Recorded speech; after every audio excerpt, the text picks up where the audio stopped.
No ar, Jornal da CUT. Notícias, Giro sindical, direitos, mundo do trabalho, política, economia, saúde. Aqui, a classe trabalhadora tem voz. Olá Brasil, eu sou o André Acarini. Hoje é sexta-feira, 8 de novembro de 2019. No Jornal da CUT de hoje, greve dos servidores públicos de São Paulo tem adesão de 65% da categoria. Plano Mais Brasil de Bolsonaro e Guedes, na avaliação de especialistas, vai aumentar a desigualdade no país. E ainda, fracasso. Só um dos 5 blocos do leilão do pré-sal é arrematado. Você confere agora no Jornal da CUT. Rádio CUT. Aqui, a classe trabalhadora tem voz. Acesse pelo site www.cut.org.br. A greve dos trabalhadores no Serviço Público Municipal da cidade de São Paulo por reajuste de salários começou na última terça-feira e já tem adesão de 65% dos trabalhadores e trabalhadoras. Cerca de 7 mil dos 12 mil servidores da Ativa aderiram ao movimento.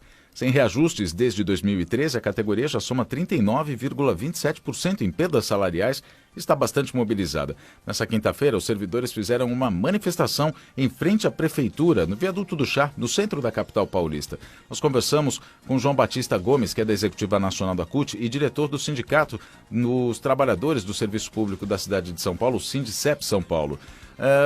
Joãozinho, explica pra gente. O que querem os servidores públicos municipais de São Paulo? Bom, os servidores públicos municipais de São Paulo querem o seguinte: querem uma reposição salarial que garanta a reposição de 39% desde 2013, e isso só pode ser feito através de uma reestruturação com valorização, que inclusive possa chegar até maio de 2020. Nós estamos dispostos a negociar até maio de 2020, entendeu? A grosso modo é isso. Nós queremos uma reestruturação que tenha uma valorização para a categoria. Por que essa proposta da Prefeitura de São Paulo não contempla 70% da categoria? Como é que a gente diz, João? Então, que na verdade é o seguinte: como a gente tem ganhos com incorporações de gratificações ao longo dos anos e progressões salariais, a proposta do governo absorve esses ganhos. Então, quando ele aplica uma única tabela salarial, os servidores que chegam a 70%, eles não vão ser contemplados dentro dessa tabela, né? Eles ficam excluídos dessa tabela, né? Eles passam a receber o que chama subsídio complementar, ou seja, não tem ganho salarial nenhum. Bom, é que a proposta da Prefeitura é destinar 100 milhões para a reestruturação, o que aumenta a folha só em 0,2% e não contempla salários da maioria dos trabalhadores. Para as atividades, a Procuradoria-Geral do Município, as Secretarias da Fazenda, do Meio Ambiente, as subprefeituras da Sé, Guaianazes, Itaquera, Itaí Paulista, Ermelino Matarazzo, Campo Limpo, Parelheiros, Santo Amaro. Houve paralisação também nos hospitais Valdomiro de Paula, em Itaquera, Hospital do Campo Limpo, Alípio Correia Neto, em Ermelino Matarazzo, o Hospital Tide Setúbal, em São Miguel Paulista, e Inácio Proença de Gouveia, na Moca, além das secretarias, subprefeituras e departamentos que também paralisaram as atividades. Economia. O governo Bolsonaro apresentou ao Congresso Nacional o Plano Mais Brasil, que tem como objetivo, na verdade, reduzir o tamanho do Estado, não para que seja mais ágil, mas para que o setor privado lucre com serviços que hoje são públicos.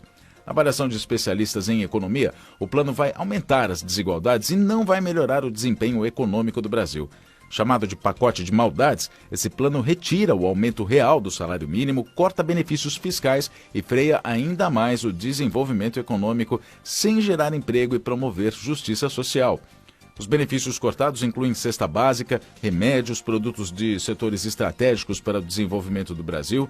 A Adriana Marcolino, que é técnica do Diese, explica que a diminuição de impostos em determinadas situações, como o caso da cesta básica, a diminuição de impostos é importante nesses casos porque o preço dos alimentos pesa no orçamento da família. Ela diz que é uma questão de segurança alimentar. Uma das medidas que está prevista no Plano Brasil Mais, do governo Bolsonaro Guedes, é que ele pode acabar com isenções que hoje são muito importantes, principalmente para as famílias mais pobres.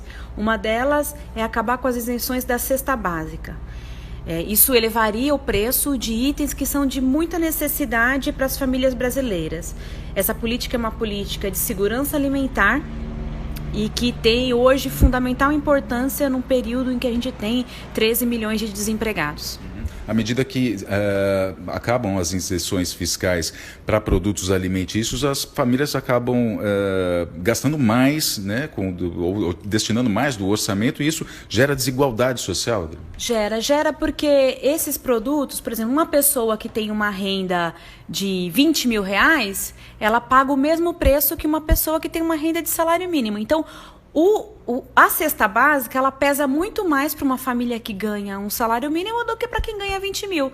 Então, você reduzir o preço desse grupo de alimentos, de itens de primeira necessidade, é fundamental para garantir que essas famílias tenham pelo menos o mínimo ao longo de um mês. Outros setores importantes, como o da indústria farmacêutica e os setores estratégicos para o desenvolvimento, também deveriam ser preservados na avaliação de Adriana. Para os técnicos do DIEESE, esse plano, o Plano Mais Brasil, é a redução do Estado como ferramenta importante de distribuição de renda.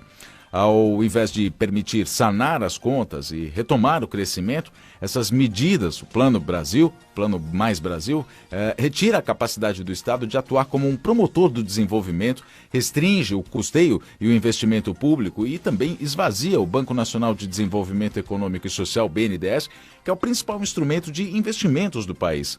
De acordo com os economistas do DIEESE, isso gera um cenário negativo que vai dificultar inclusive o gasto privado no futuro. Um ponto que o governo não prioriza para equilibrar as contas públicas é o combate à sonegação. A Adriana Marcolino observa que o trabalhador não sonega porque a maioria dos impostos vem descontada no holerite.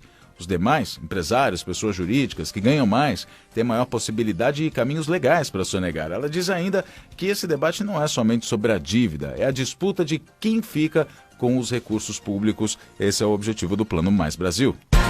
Notícias. O governo Bolsonaro foi derrotado mais uma vez em sua tentativa de leiloar áreas do pré-sal. Assim como ocorreu no mega leilão do excedente da seção onerosa do pré-sal na quarta-feira, só a Petrobras, em sociedade com a estatal chinesa CNODC, fez oferta. Nenhuma grande petroleira participou do leilão. O leilão desta quinta-feira, a Petrobras arrematou o bloco de Aram, que é o mais cobiçado entre os 5 oferecidos, por 5,5 bilhões de reais de bônus de assinatura na licitação. A estatal brasileira, a Petrobras, entrou com 80% do consórcio e vai desembolsar 4 bilhões de reais. A empresa chinesa ficou com 20% da área e vai pagar 1 bilhão de reais.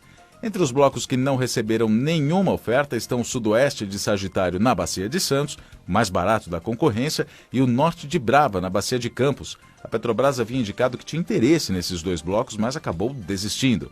Os blocos de Cruzeiro do Sul e Bumerangue também não receberam ofertas. Jornal da CUT. E o Jornal da CUT fica por aqui. Produção da Secretaria de Comunicação da CUT Brasil, Rádio Online e Distribuição, Agência Rádio Web.